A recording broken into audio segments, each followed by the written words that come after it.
Hello everyone, Tommy19 here, back again. So, you're wondering what I'm doing walking in the middle of the road. But what I'm doing is I'm here to chat about the current UK heatwave going on. So, just got off the bus and I'm on my way back from college. And yeah, so I live in Folkestone and we are currently under the red warning for extreme heat. However, there's a nice cool sea breeze because it's a coastal town and that.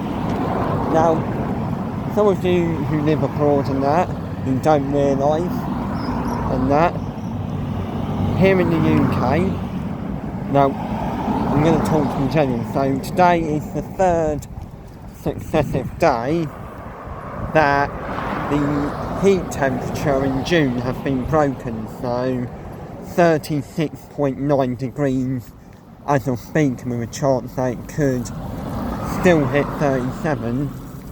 So I'm going to talk about the UK. So, and yeah, very unusual for June to have it broken 3 days in a row. I'm in the minority of those who don't mind the heat, but yeah, the only problem I have is trying to sleep with it. Now, the UK, I'm going to explain something. UK heat compared to abroad can be much more dangerous. It can cause hospitalisations when it gets this hot. It can cause vulnerable people with health conditions as well, and also all people as well. Yeah. So, our infrastructure, let's talk about that.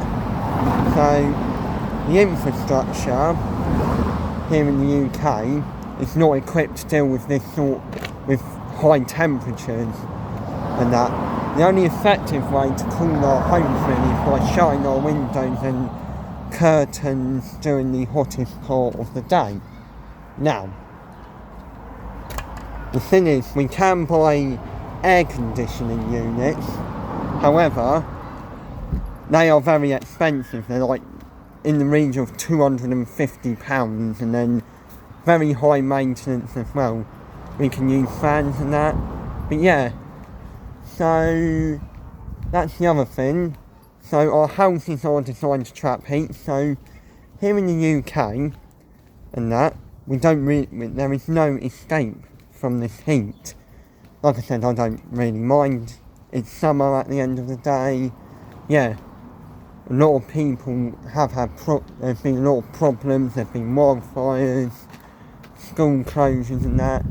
Yeah, and a lot of people have been affected, especially in the major cities like London. So actually, and that, yeah.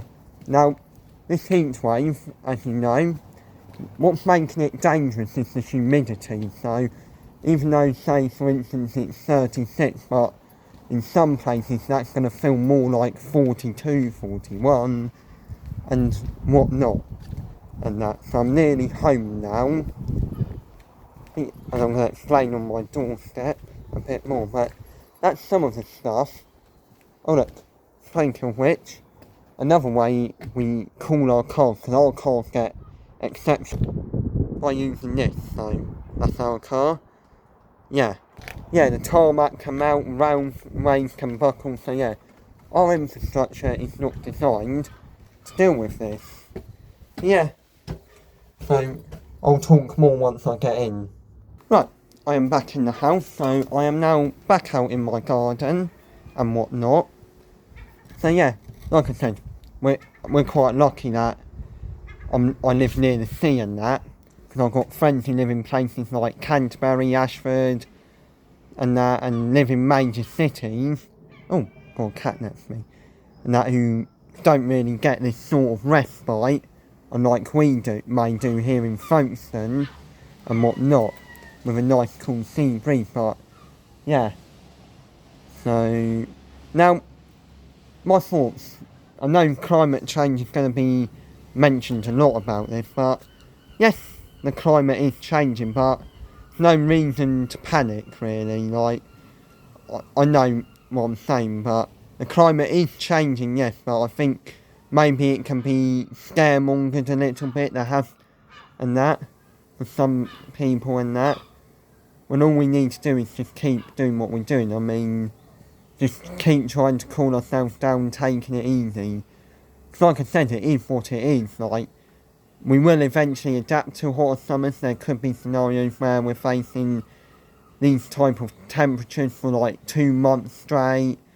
Like, it's still quite a slow process. I think we're still a couple of years from that happening yet. Like I said, so we're still under amber warning, and yeah, that's just me explaining a bit about the heat here in the UK, why it's different to abroad, and what it's like working in it and that. So yeah, see you later, bye.